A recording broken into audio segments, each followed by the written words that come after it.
What would you do if a child you'd never met, head covered in a sack, hands bound by rope, suddenly spoke your name in front of a jeering crowd? On the frontier, where law was as thin as dust and mercy rarer than rain, such moments carried the weight of destiny. And for Margaret Calloway, a lonely widow who had already buried a husband and child, that moment arrived one blazing afternoon in 1881. They said the frontier had no mercy for women who walked alone. Townsfolk wagged their tongues about it every Sunday outside the chapel, every Friday inside the saloon.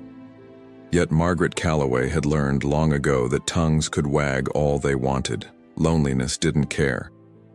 It crept into her cabin at night like a rattlesnake under the door, silent and coiled, waiting to strike when the lantern burned low. Her husband, Thomas, had died 2 winters ago, pneumonia cutting him down faster than any bullet could. Before that, their only child, little Mary, had taken her last breath before her first birthday. A mother with no child, a wife with no husband. Margaret carried her grief like a stone lodged in her chest. So when the cattle auction rolled into town that blazing afternoon in 1881, she hadn't gone there to buy. She hadn't even gone to sell.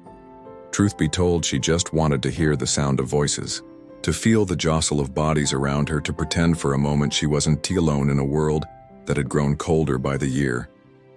That was when she saw them. 3 children.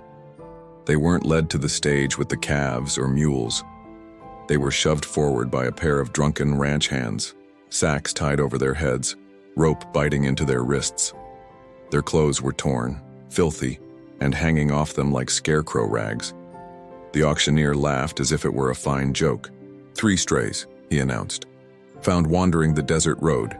Couldn't tell us where they came from, couldn't tell us their names. Useless mouths, if you ask me. But maybe someone's fool enough to take them. The crowd laughed. Men slapped their knees, women clucked their tongues, and one fellow shouted, "I'll pay $50 for all 3, if they can clean my privy." Margaret's stomach turned. Children sold like cattle.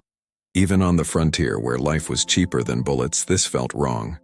The bidding started low. No one truly wanted them. Nobody wanted the burden of mouths that couldn't plow or herd. But just as the auctioneer moved to shove them off stage, something happened. The smallest child, so small the sack barely reached his shoulders, shifted, tugging against his bonds. His voice, muffled and trembling, slipped out through the coarse fabric. Calloway. Margaret froze. She hadn't heard her name spoken in months. And now it came from a child she had never laid eyes on. The crowd fell silent. Even the auctioneer leaned closer, spitting tobacco to the side. "What was that, boy?" The child struggled, yanking the sack loose. When it fell away, Margaret's breath caught in her throat. He couldn't have been more than 8 years old. His face was gaunt, streaked with dirt, but his eyes, storm gray, piercing, were eyes she knew. Eyes she had seen once before, staring at her across a courtroom as the judge read out a sentence of hanging. They were the eyes of her husband's brother, Elias Calloway, outlaw, thief, gunman, hanged in Yuma 3 years back for a string of robberies that left a trail of blood across Arizona. Margaret had only seen him twice, but the resemblance was unmistakable. The whispers began immediately. "Calloway, did he say? Lord above, that's Elias's blood. Widow Calloway taking in outlaw kin now?" Margaret's knees threatened to buckle.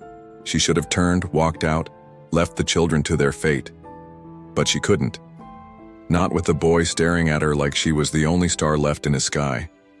Before she knew it, she was at the front of the crowd, her voice ringing out clear as a church bell.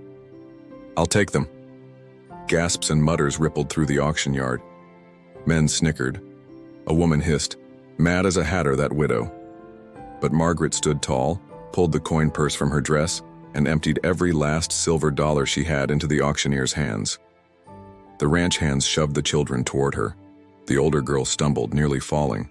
The middle child, another boy, kept his head down, refusing to look at anyone. The youngest clung to her skirts the moment his bonds were cut, whispering again, "Calloway." That night, back in her cabin, Margaret lit the lantern and studied them.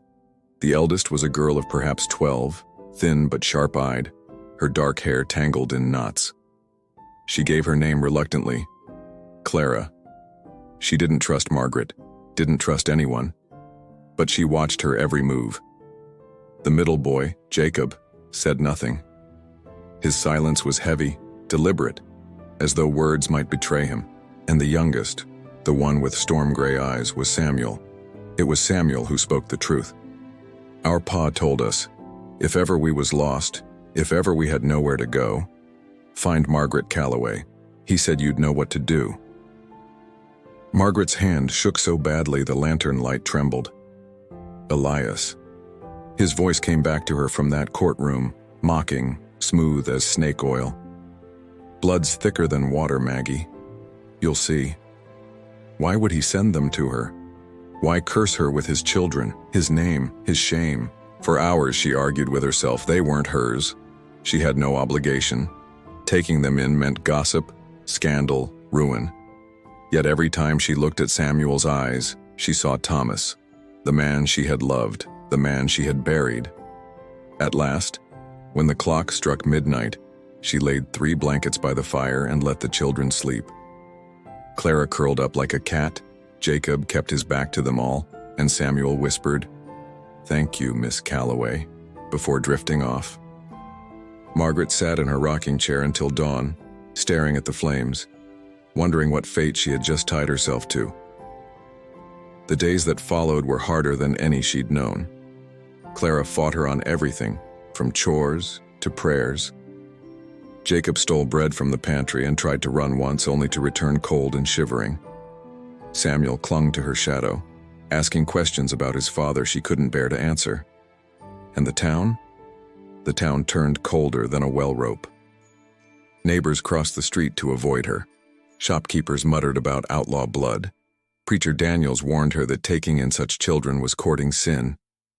But Margaret held fast, because for the first time in years, the cabin rang with voices again. Laughter sometimes, tears often, life in all its messy, maddening glory. Still the question gnawed at her. Why had Elias sent them to her? What did he know, or what secret did he leave buried in their blood? That answer came one evening when Clara finally spoke the truth. Pa had buried something men would kill for. He'd told them only one thing. If I'm gone, Margaret Calloway will keep you safe, and she'll know where to look. Margaret's blood ran cold. Outlaws left nothing but shadows, and now his shadow stretched across her doorstep. She realized then that she hadn't just taken in 3 orphans.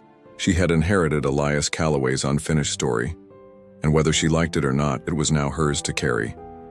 And on the frontier, where law was written in gunpowder and blood, that story could either save them all or destroy the last of her name.